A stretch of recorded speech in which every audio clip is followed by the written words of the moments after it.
Okay, pag-usapan natin itong tanong na isa nating follower. Magandang topic po ito. Na nagpa-process siya ng license or nagpalakad, sabihin na natin.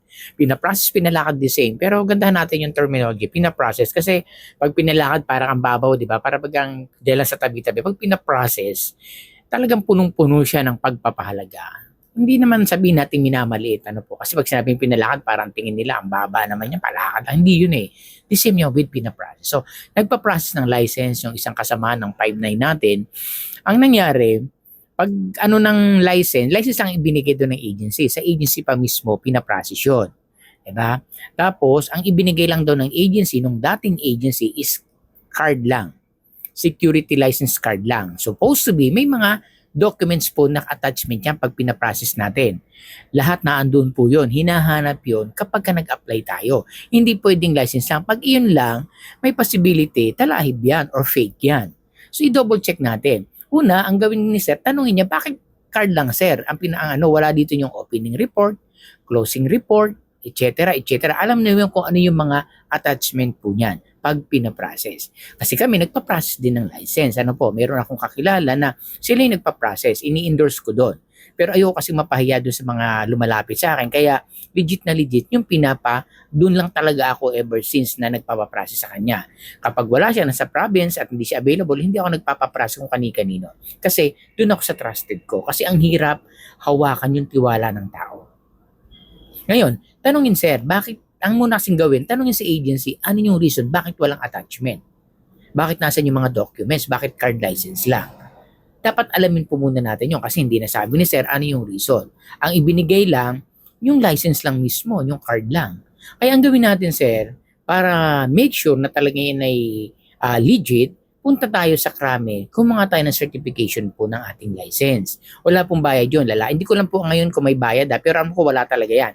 Pupunta kayo doon, ito-double check ninyo. Siyempre, pag pinaprocess, benefits of the doubt, check ninyo. Kumuha kayo ng certification of ng license ninyo sa Krame. Kaya ang ibang agency, kumukuha pa ng, meron silang nanghihingi sila ng certification ng license natin. Kasi ang dami nga ngayon na ganyan na mga peke talaga.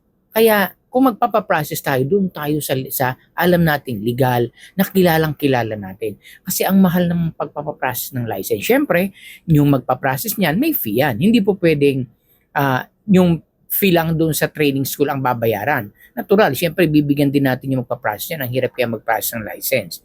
Kaya umaabot yan ng mga 6,000, 7,000, ganyan. Eh okay na yon kasi basta sigurado. Ang problema kasi napupunta kayo dun sa ganito, sa ganyan sa talahib. Kaya nga i-double check ninyo. Baka naman may kulang si sir, kaya hindi binibigay yung kanyang documents, yung license lang.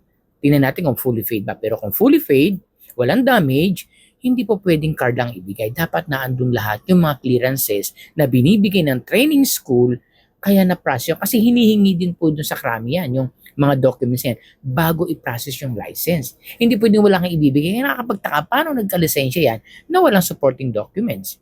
Diba? Yung kasi, kaya nga, pag nag-training ka, kailangan matapos mo yon yung mga documents na makukuha mo sa training school, yan ang dadali mo sa Krami para i-check nila yan. May mga additional pa na kinukuha yan. Like your birth certificate, kung grad high school diploma, kasama yan. Kaya lalabas na doon yan yung mga yung mga opening report, closing report, yung training school na diploma, kung saan kayo nag-training, kasama po yun at madami pa po. Kaya ang gawin natin, kung walang document, uulitin ko uli, pumunta kayo sa agency, ano yung reason? Ngayon, kung ano yung reason nila, baka nga hindi pa bayad, kaya hinold nila, pwede naman yon. Pero kung bayad ka na, wala nang damage, ba't hindi nila ibibigay? Ngayon, sumunod, ang gawin natin, or bago kayo pumunta sa agency, i-check nyo muna, punta kayo ng Krami para na certification. Ngayon, kung alam nyo peke, pumunta kayo ng agency, kaya hindi na ibigay peke, i-complain nyo yan. Madadamage yung nagpa-process niyan. Kaya ingat po tayo lagi ha. Huwag tayong magpapapas kung kani-kanino. Dapat dun kayo sa sigurado na talagang mapagkakatiwalaan. At kung tayo naman ang nagpapaprocess, huwag naman nating dayain yung ating mga security personnel kasi dugot pawis din ang pinuhunan nila yan. Gumastos sila dyan. Huwag nang ganon.